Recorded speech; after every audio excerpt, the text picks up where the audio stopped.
মানব পাচারের সাথে দেশের রাঘব বোয়ালরা জড়িত বলে দাবি করেছেন পুলিশের বিশেষায়িত ইউনিট পিবিআই এর অতিরিক্ত ডিআইজি মোহাম্মদ এনায়েত হোসেন।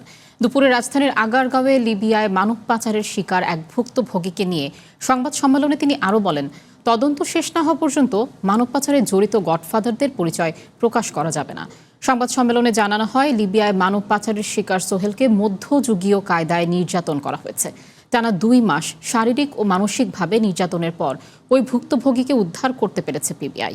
এনায়েত হোসেন জানান, প্রথমে 24 লাখ টাকার বিনিময়ে সোহেলকে ইতালিতে নেয়ার চুক্তি করে দালাল চক্র।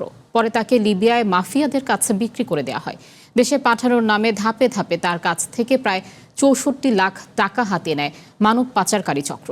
জাতিসংঘের 2টি প্রতিষ্ঠানের সহায়তায় সোহেলকে দেশে ফেরত আনা হয়।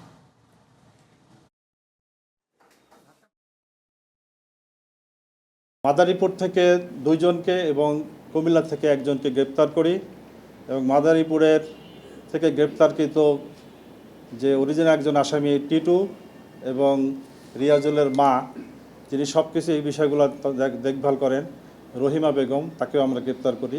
নিশ্চয়ই বাংলাদেশে এই ধরনের বিষয়, এই ধরনের লোকগুলো জড়িত আছে, কিছু রাঘবগুলো থাকতে পারে, তা না হলে তারা কেন এত দূরে যেতে পারবে?